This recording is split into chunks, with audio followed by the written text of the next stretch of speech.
بسم الله الرحمن الرحيم الحمد لله رب العالمين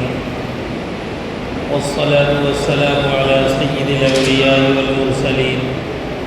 محمد وآله وأصحابه أجمعين ومن تبعهم بإحسان إلى يوم الدين. أما بعد، فقد قال الله تبارك وتعالى: أعوذ بالله من الشيطان الرجيم. بسم الله الرحمن الرحيم. وأما الجدار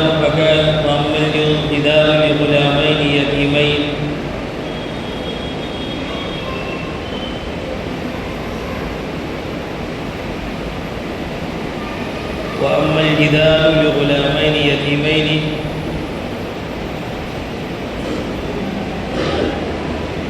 اما سورہ کہف کی جو آیت میں ابھی پڑھنا چاہ رہا تھا، زبان پہ نہیں آ رہی ہے، یہ قرآن کا اعجاز ہے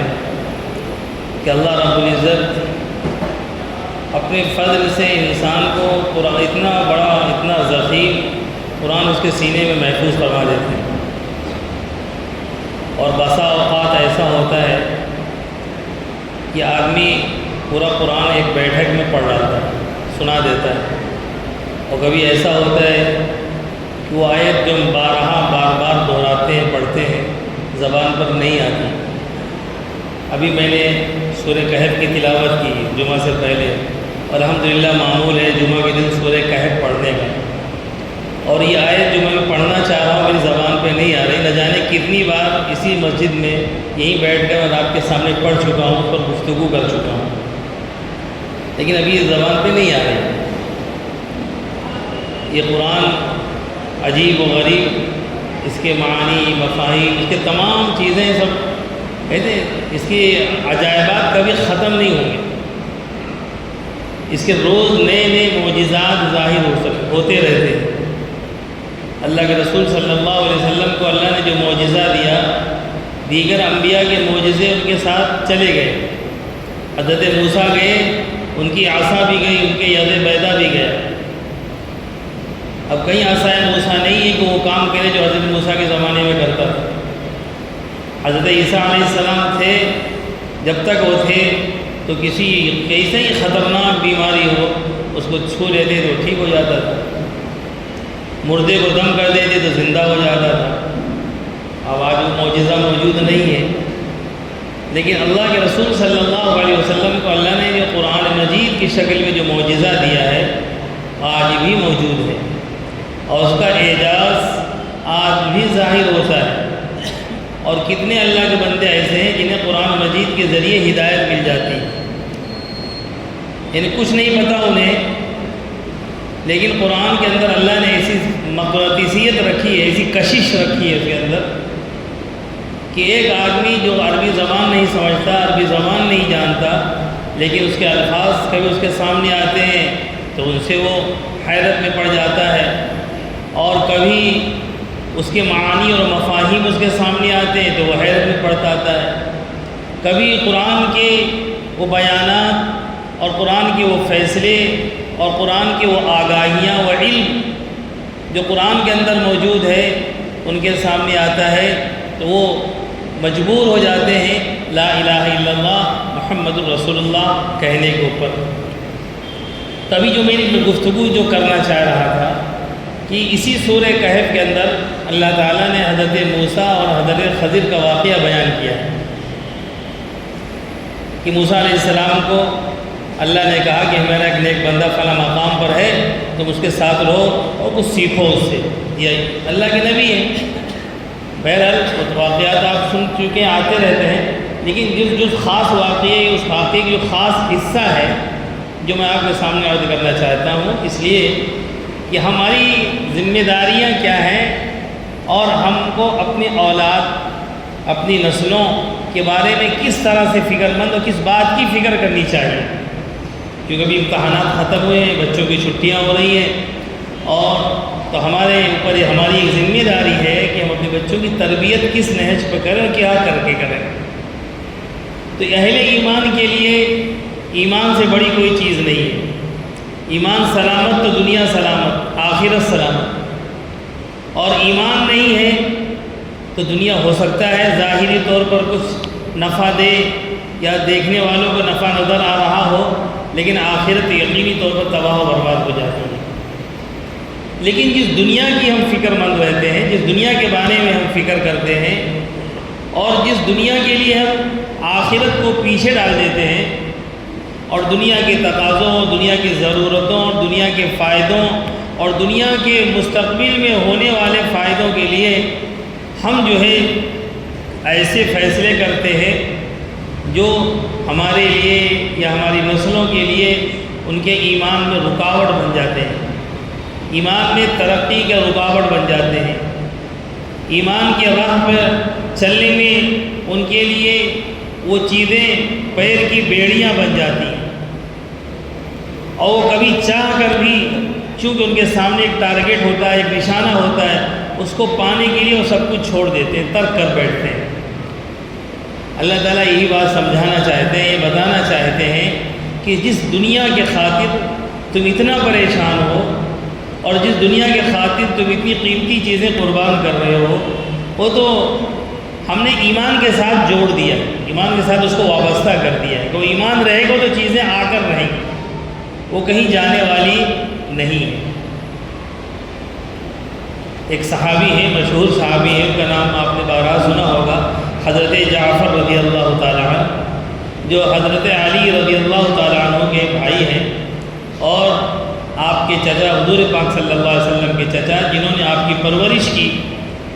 اور جنہوں نے ایک طرح سے آپ پر اپنا سب کچھ نچھاور کر دیا، اور آپ کے خاطر پورے مکے سے، پورے قریش سے دشمنی مول لی، اور جن کی تربیت میں آپ رہے، آپ کے دادا کے انتقال کے بعد اسی گھر میں رہے جس میں حضرت طالب اور حضرت علی رہتے تھے، وہ جعفر جنہوں نے حبشہ کی جانب ہجرت کی عین جوانی کے عالم میں،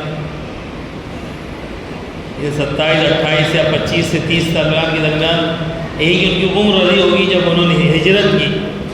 اور ہجرت کرنا کوئی معمولی بات نہیں، یہ زبان سے ہمارا کہہ دینا اور آپ کا سن لینا یہ بہت آسان ہے، لیکن آج اگر ہم سے کبھی کہہ دیا جائے کہ تم یہاں رہ رہے ہو، کوئی 20 سال سے ہے، کوئی 25 سال سے ہے، کوئی اس سے زیادہ سے ہے، کوئی کسی کی دوسری نسل ہے، کسی کی تیسری نسل ہے، اور یہاں اس میں اپنا ایک کاروبار کھڑا کیا، زمین جائیداد بنائی، پراپرٹی بنائی، اور اس سے کہہ دیا جائے سب چھوڑ کے چلے جاؤ، تو بتائیں اس میں کیا بیتے گی؟ یعنی آدمی موت کو ترجیح دے گا لیکن چھوڑنا گوارا نہیں کرے گا، ہوتا ہے ایسا، لوگ مر جاتے ہیں۔ لیکن حضرت جعفر رضی اللہ تعالیٰ عنہ کو اللہ کے رسول صلی اللہ علیہ وسلم نے جب مشورہ دیا تو حبشہ ہجرت کر کے چلے گئے۔ ایک لمبی داستان ان کی ہے، کتنی مشقتیں برداشت کی ہوں گی، کتنی پریشانیاں اٹھائی ہوں گی، اور پھر جب وہاں شاہ حبشہ کے دربار میں انہیں بات کرنے کا موقع دیا گیا، کیونکہ مکے کے کافر پیچھے پیچھے وہاں بھی پہنچ گئے کہ ان کو واپس لے کر آئے کسی طریقے سے، اور بادشاہ کے کان بھرے، کچھ تحفے تحائف وہاں کے وزراء کو دیے، اور وہاں کے جو حکومت کے کارندے تھے ان کو دیے، اور ان کے کان بھرے کہ ہمارے یہاں کے بھگوڑے ہیں انہیں واپس کرو۔ آج تو انٹرنیشنل لا بنے ہوئے، قوانین بنے ہوئے کہ اگر ہمارے حکومتوں کے معاہدے ہوتے ہیں کہ اگر ہمارے یہاں کوئی بھگوڑا مجرم آپ کے ملک میں آ جائے گا تو آپ کو واپس کرنا پڑے گا، اور ایسے بہت سارے کیسز ہوتے ہیں کہ ہمارے ملک کا بھاگ کے دوسرے ملک میں چلے جاتا ہے، تو اسی انٹرنیشنل قوانین کے مطابق وہ گرفتار ہو کے ملک میں آتا ہے، اس پر کیس چلائے جاتے ہیں۔ تو وہاں گئے، انہوں نے جا کر شاہ حبشہ کے سامنے کہا کہ ساداب یہ ہمارے یہاں کے بھگوڑے نوجوان کچھ ہیں، بھاگ آئے ہیں، اور یہ ان کو ہمیں واپس کر دیجیے۔ تو بادشاہ نے کہا کل تم دربار میں آؤ، حضرت جعفر کو بھی بلایا، مسلمانوں کو بھی بلایا اور ان کو بھی بلایا، ان کا مطالبہ رکھا۔ تو مسلمانوں نے اپنی طرف سے حضرت جعفر کو جو ہے متکلم بنایا کہ ہماری طرف سے بات یہ کریں گے، بادشاہ کے سامنے ہمارے مقدمے کو یہ پیش کریں گے، یہ لڑیں گے۔ پھر حضرت جعفر رضی اللہ تعالیٰ عنہ نے جب بادشاہ کے دربار میں تقریر کی اور مسلمانوں کی نمائندگی کی، اور جو انہوں نے غلط فہمیاں پیدا کی تھیں مسلمانوں کے تعلق سے کہ حضرت عیسیٰ کو برا بھلا کہتے ہیں، ان کو نبی نہیں مانتے، وہ باتیں کہیں حضرت جعفر نے بھرپور ترجمانی کی۔ کبھی اللہ موقع دے تو حضرت جعفر کی وہ تقریر آپ پڑھیں جو انہوں نے شاہ حبشہ کے درمیان کی تھی، وہاں کی پارلیمنٹ میں کی تھی، وہاں کے اپنے پارلیمنٹ کے اندر باقاعدہ حضرت جعفر نے جو خطاب کیا تھا، اور اپنی پرانی زندگی کہ بادشاہ ہم اس سے پہلے کیا تھے، بتوں کو پوجتے تھے، مردار کھاتے تھے، رشتوں کا احترام نہیں کرتے تھے، یعنی وہ تقریر پڑھیں اور اس پر غور کریں تو ایسا لگتا ہے کہ جو جرائم اور کرائم کو حضرت جعفر وہاں بیان کر رہے ہیں، آج 1400 سال بعد اس میں سے کتنے کی میں ہم ملوث ہیں، وہ جرم تم آج بھی کر رہے ہیں جو دور جاہلیت میں کر رہے تھے، جس کو وہ کہہ رہے تھے کہ بادشاہ سلامت ہم ان برائیوں میں پڑے تھے، ان گناہوں میں پڑے تھے، ان تباہ کاریوں میں پڑے تھے کہ ایک شخص آیا اور اس نے اس سے ہمیں منع کیا، اس نے ہمیں اس سے روک دیا، ہم نے اسے چھوڑ دیا تو ہمارا ان گناہوں کو چھوڑنا کیا جرم بن گیا۔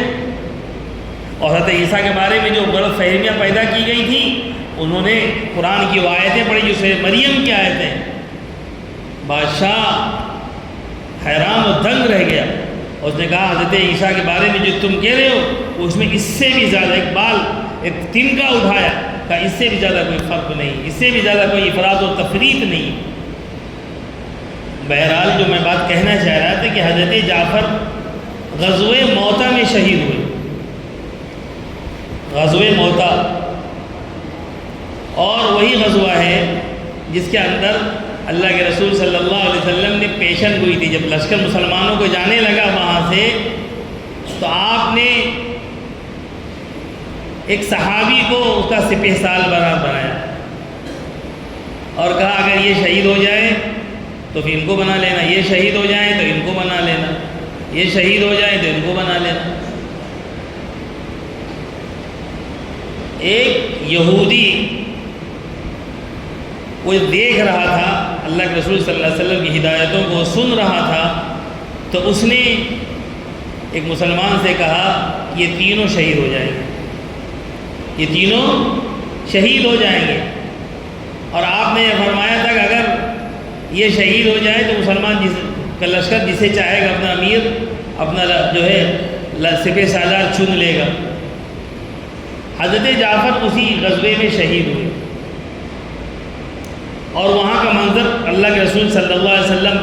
آنکھوں کے سامنے جسے دیکھ رہے ہوں، جیسے آج کل تو آسان اگر سمجھنا تو ایسا لگتا تھا کہ کیمرے لگے ہوں اور لائیو دکھایا جا رہا ہو، جب کہ کیمرے کا، فون کا اور موبائل کا اور نیٹ ورک کا کوئی تصور نہیں تھا۔ اس زمانے میں اللہ کے رسول صلی اللہ علیہ وسلم مدینے میں میلوں دور بیٹھے ہوئے، سینکڑوں میل دور بیٹھے ہوئے غزوے کے احوال بیان فرما رہے تھے۔ جب حضرت جعفر شہید ہوئے آپ دیدہ ہو گئے، آپ کی آنکھوں سے آنسو جاری ہو گئے، آپ ان کے گھر تشریف لے گئے اور پھر ان کے گھر کے بچوں کو تسلی دی آپ نے۔ اس کے کچھ دنوں کے بعد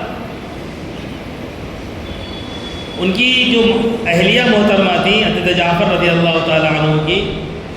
اسماء بنت عمیس، وہ اپنے دونوں بیٹوں کو لے کر، دو بچوں کو لے کر اللہ کے رسول صلی اللہ علیہ وسلم کی بارگاہ میں آئی۔ جو بات میں آپ حضرات کے سامنے کہنا چاہ رہا تھا وہ بات یہاں سے شروع ہوتی، اور وہی بات کو اللہ تعالیٰ نے قرآن مجید میں سورہ کہف میں کہی ہے۔ حضرت اسماء بنت عمیس اللہ کے رسول صلی اللہ علیہ وسلم کی بارگاہ میں ان کو لے کر آئی اور کہا اللہ کے رسول صلی اللہ علیہ وسلم ان کے لیے خیر کی دعا فرما دیجیے، ان کا کوئی نہیں، یتیم ہے، یہ زندگی کے لیے بڑی کٹھنائیاں، بڑی مشکلیں ہیں، ان کا آگے کیا ہوگا؟ تو آپ نے فرمایا انا ولیہما فی الدنیا والآخرہ، میں دنیا اور آخرت میں ان کا ولی ہوں، ان کا ذمہ دار ہوں، دنیا میں بھی میں ان کا ذمہ دار ہوں اور آخرت میں بھی میں ان کے ذمہ دار ہوں۔ پھر آپ نے دعا فرمائی اے اللہ جعفر کے بچوں میں، ان کی تجارت میں، ان کے کاروبار میں برکت عطا فرما، ان کی زندگیوں میں برکت عطا فرما۔ اور اس کے بعد حضرت جعفر کا خاندان کتنی ترقیاں کرتا ہے۔ اہل بیت میں سب سے زیادہ صدقے و خیرات کرنے والے حضرت جعفر کی اولادیں تھیں۔ اللہ نے ان کو اتنی ترقی دی، ان کو اتنا نوازا، اور ان کو بھرپور اللہ نے ان کو مال عنایت فرمایا۔ اور جو میں سورہ کہف کی جو آیت پڑھ رہا تھا، اس کے اندر حضرت موسیٰ اور حضرت خضر جو ہے ایک بستی میں اللہ نے کہا وہاں جاؤ، ایک نبی ہے اور حضرت خضر ان کے بارے میں مستقل باتیں ہیں، اس میں نہیں پڑھنا چاہتا، لیکن ایک تو ایک اولو العزم نبی ہے اور ایک بستی میں ان دونوں کو اللہ نے بھیجا کہ فلاں بستی میں فلاں مکان پہ جاؤ، وہاں پر ایک دیوار گر رہی ہے، اس دیوار کو تم دونوں جا کے اسے بناؤ۔ اس بستی میں رہنے والا کون ہے اس کا نام کا پتہ نہیں، جو دنیا کوئی نہیں جانتی، وہ تو مر گیا، اس کے بچے یتیم ہیں، ان بچوں کا خزانہ اس دیوار کے اندر چھپا ہوا ہے، اور اللہ تعالیٰ ایک نبی کو اور ایک نیک اور صالح مرد کو جس سے سیکھنے کے لیے اللہ تعالیٰ نے موسیٰ کو بھیجا، جاؤ ان کے پاس کچھ سیکھو، علم لدنی جیسے کہا جاتا ہے، علم شریعت تو تمہارے پاس ہے، علم لدنی اللہ نے جو ان کو عطا کیا تھا اپنے پاس سے، وہ سیکھنے کے لیے ان کو بھیجا، جا کر اس دیوار کو بناؤ۔ وہ دیوار گرنے نہ پائے، دیوار گرنا چاہتی، اور قرآن نے اس کے وجہ کیا بیان فرمائی، فَكَانَ أَبُوهُمَا صَالِحًا، وہ دونوں بچے جن کی یہ دیوار ہے، اس دیوار کے اندر دونوں کو جو خزانہ چھپا ہوا ہے، اگر یہ دیوار گر جائے گی تو بستی والے بڑے ظالم ہیں، اس کو ہڑپ لیں گے، اس معاملے اس خزانے کو لوٹ لیں گے، لہذا اس خزانے کی حفاظت ایک نبی جا کر اس دیوار کو تعمیر کر رہا ہے۔ کتنی دور کا سفر کیا ہوگا، کتنے دور گئے ہوں گے، اور کس طریقے سے گرتی ہوئی دیوار کو انہوں نے سنبھالا ہوگا، بنایا ہوگا۔ اور اللہ نے جو وجہ بیان فرمائی کہ یہ اللہ نبی سے جو کام کرا رہا ہے، ان کے مال کی جو حفاظت کروا رہا ہے، اس کی بنیادی وجہ یہ ہے کہ ان دونوں بچوں کے والدین نیک تھے، فکان ابوہما صالحا، ان کے والد نیک تھے، اس لیے نیکی کی بنیاد پر اللہ رب العزت ان کے خزانوں کے، ان کے مال کی حفاظت فرما رہا ہے۔ بتانا میرے بھائی یہ ہے، جس نیکی کو، جس اچھائی کو، جس نماز کو، جس روزی کو، جس اچھے اخلاق کو، اخی تعلیم کو، غریبوں کی مدد کو، ان کی نصرت کو ہم کم تر سمجھتے ہیں، ہمارے یہاں اس کی کوئی جگہ نہیں ہے، ایسا کرنے والوں کو ہمارے یہاں کوئی مقام نہیں ہے، ان کی کوئی حیثیت نہیں ہے۔ ہمارے یہاں حیثیت کے پیمانے ناپنے کے جو مال ہے، دولت ہے، عہدے ہیں، اچھی بلڈنگیں ہیں، اچھی گاڑیاں ہیں، اچھا لباس، اچھی خوراک ہے، جن کے پاس یہ چیزیں ہیں ہم انہیں عزت والا سمجھتے ہیں، اور انہی عزت کو پانے کے لیے ہم اپنے بچوں کی تربیت کرتے ہیں، اور ان عزت کیسے انہیں ملے، ہم بچپن ہی سے ان کی عادت ڈالتے ہیں۔ اسکول میں ابھی پڑھ رہے ہیں، میری پلاننگ چل رہی ہے، اسے کیا بنانا ہے، اسے انجینئر بنانا ہے، ڈاکٹر بنانا ہے، IAS بنانا ہے، IPS بنانا ہے، یہ کرانا ہے، وہ کرانا ہے، اور اس کے لیے محنتیں چل رہی ہیں، اسکول ہے، کالج ہے، ٹیوشن ہے، فلاں ہے، فلاں ہے، فلاں ہے۔ باقی دین، دینداری، اخلاق، شریعت، اس کا کوئی عطا پتہ نہیں، یا میرا بچے کے پاس دین نام کی کوئی چیز ہے کہ نہیں ہے، قرآن کچھ اسے یاد ہے کہ نہیں یاد ہے، قرآن مجھے کچھ آتا ہے کہ نہیں آتا ہے، کہ اس کا سینہ، اس کا دل ویران ہے۔ اللہ کے رسول صلی اللہ علیہ وسلم کے اس ارشاد ہے کہ جس کے سینے میں قرآن کا کوئی حرف نہیں، قرآن کی کوئی آیت نہیں، قرآن کا کوئی حصہ نہیں، وہ ویران گھر کی طرح ہے، اچھے لباس، اچھی شکل و صورت، اچھی صحت، اور دیکھنے میں بہت خوبصورت، لیکن اندر ویرانیت ہے، اندر جو ہے اندھیرا ہے، اندر غلاظت ہے، اندر نجاست ہے، اندر نہ جانے کیا کیا ہے، کہ اس کے نمونے ہمیں نظر آتے ہیں۔ تو اس لیے میرے بھائی، ہماری ذمہ داری ہے اپنے بچوں کی تربیت کی، ان کو دین سکھانے کی، دین پڑھانے کی، اللہ اس کے رسول کی تعارف کی، یہ ہماری ذمہ داری ہے، اور یہ ذمہ داری جتنی ہم زیادہ ادا کریں گے، آخرت میں یہ ہمارے لیے، بلکہ آخرت نہیں، دنیا میں بھی، دنیا میں بھی اس کے نظارے آپ کو نظر آئیں گے کہ اپنے ماں باپ کے لیے یہ نیک اور صالح اولادیں کس طریقے سے ان کے لیے ان کے لیے آسانی کا، راحت کا اور ان کے لیے خوشی کا ذریعہ بنتی ہیں۔ یہ اولادیں جب بڑی ہو جاتی ہیں اور آگے بڑھ جاتی ہیں، اپنے ہاتھ پاؤں کے ہو جاتی ہیں، ترقی کر جاتی ہیں، تو پھر اگر دین نہیں سکھایا آپ نے، دین انہیں نہیں دیا ہے، تو بھی ماں باپ مجبور محض ہوتے ہیں، عضو معطل ہوتے ہیں۔ یعنی جو چیزیں کوئی چیز خراب ہو جائے، ابھی مائک خراب ہو گیا، اس کو جا کے مسجد کی کسی کوڑے دان میں یا جو گوڈاؤن ہوگا وہاں پھینک دیا جائے گا، پڑا رہے گا، کوئی کام کا نہیں۔ اسی طرح جب ماں باپ بوڑھے ہو جاتے ہیں اور اولادیں ترقی کر جاتی ہیں اور وہ پھر یہیں سیٹل ہو جاتے ہیں، اور بوڑھے ماں باپ وہ بنگلوں میں بند ہیں، کمروں میں بند ہیں، فلیٹوں میں بند ہیں، جس طرح کسی پرندے کو سونے کے پنجرے میں لا کر بند کر دیا جائے۔ وہ بات کرنے کو ترستے ہیں، وہ کسی سے جو ہے ملنے کو ترستے ہیں۔ لیکن جو اولادیں نیک اور صالح ہوتی ہیں، وہ اپنی دنیا کے خاطر ماں باپ کو نہیں چھوڑتے۔ انہیں پتہ ہوتا ہے کہ ماں باپ میری دنیا میں بھی جنت ہے اور آخرت میں بھی جنت ہے۔ اگر ہم نے ان کے ساتھ حسن سلوک نہیں کیا تو یہ ہماری دنیا کسی کام کی نہیں، ہم نے کس لیے کمایا اور کس لیے ہم آگے بڑھے۔ تو اس لیے بچوں کو تعلیم اور تربیت اور دینی مزاج بنانا یہ ماں باپ کی ذمہ داری ہے۔ اس لیے اللہ کے رسول صلی اللہ علیہ وسلم نے فرمایا ما نحل والد ولدہ من حسن ادب، کہ کوئی ماں باپ، کوئی باپ اپنے اولاد کو حسن ادب، اچھی تعلیم، اچھی تربیت سے بہتر کوئی تحفہ نہیں دے سکتا۔ آپ کتنا قیمتی تحفہ دے دیں، اس کے برتھ ڈے پر، اس کے پاس ہونے پر، اس کی کامیاب ہونے پر،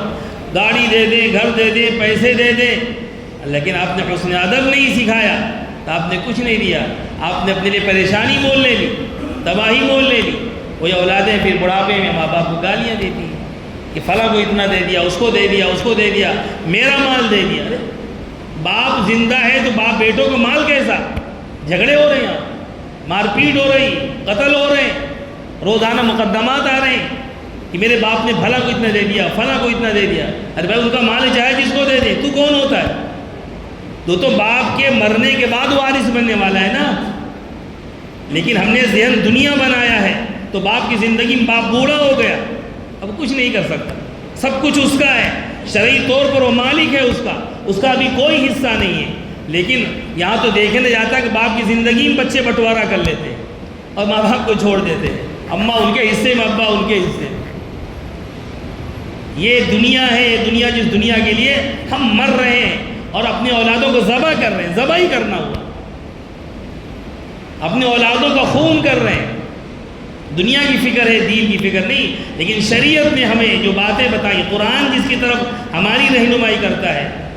حضرت یعقوب کا واقعہ نہ جانے کتنی بار میں نے ذکر کیا، لیکن قرآن تو قیامت تک کے لیے ذکر کیا ہے۔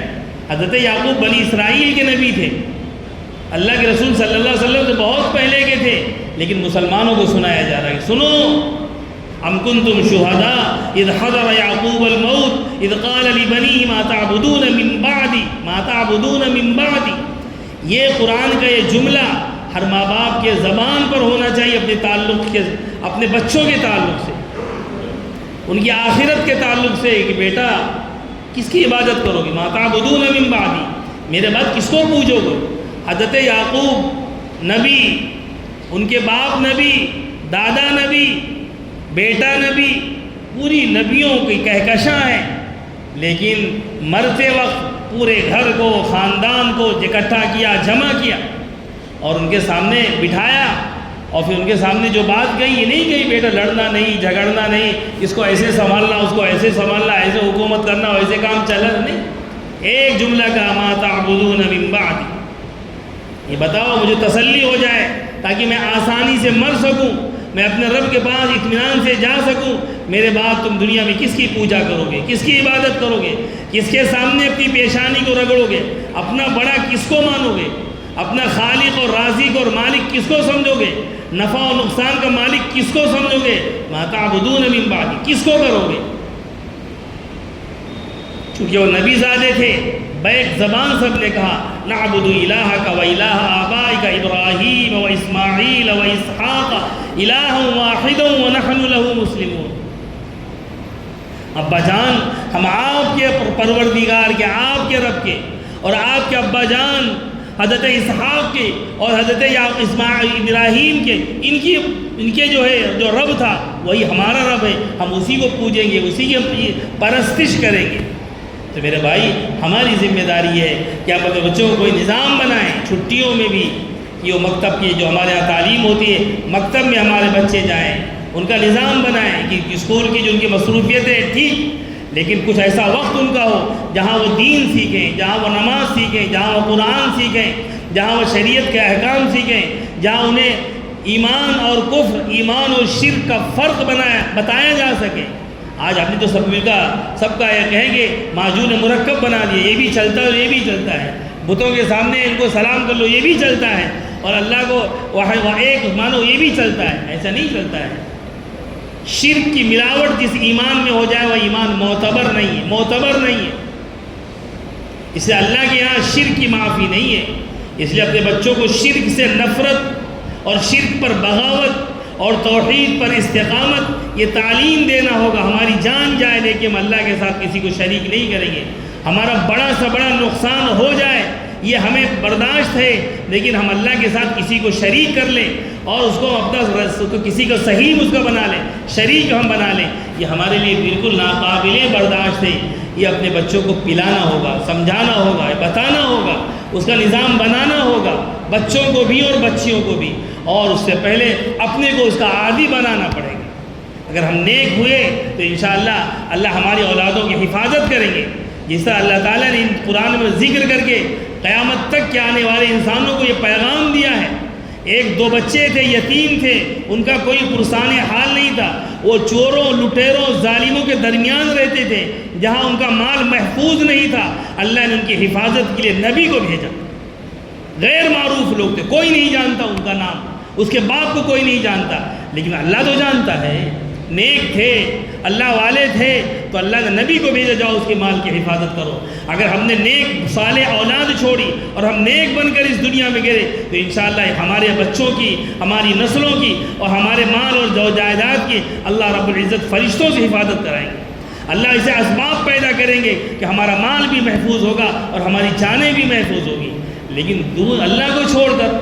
شریعت کو چھوڑ کر، نبی کو چھوڑ کر، رسالت و نبوت کو چھوڑ کر ہم کہیں بھی تحفظ مانگیں، ہمیں کوئی تحفظ نہیں دے سکتا۔ ہمیں دھوکے دیے جائیں گے،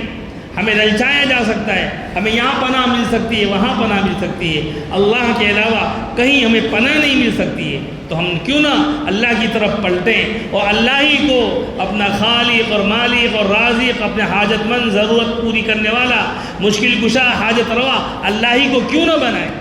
اللہ ہی کے سے ایک اپنا تعلق کیوں نہ جوڑیں، اور اسی اللہ سے اپنے بچوں کو بھی جوڑیں، ان کو بھی اللہ ہی سے جوڑیں، اور ان کو بھی جو ایسا نظام بنا دیں میں کہ وہ اللہ کو ہمیشہ یاد رکھیں، اللہ کو کبھی نہ بھولنے پائیں۔ یہ ہر شخص کی ذمہ داری ہے، اور اسی ذمہ داری ادا کرنے میں ہماری دنیا کی بھی کامیابی ہے اور آخرت کی بھی کامیابی ہے۔ اسی لیے اللہ تعالیٰ نے حضرت جعفر کی اولاد کے بارے میں ان کی ماں حضرت اسماء بنت عمیس سے کہا تھا، میں ان کا ولی ہوں دنیا میں بھی اور آخرت میں بھی۔ اللہ نے دنیا میں بھی انہیں نوازا اور آخرت میں بھی نوازے گا انشاءاللہ۔ اللہ تعالی ہم سب کو نیک عمل کی توفیق عطا فرمائے۔ وآخر دعوانا ان الحمد للہ رب العالمین۔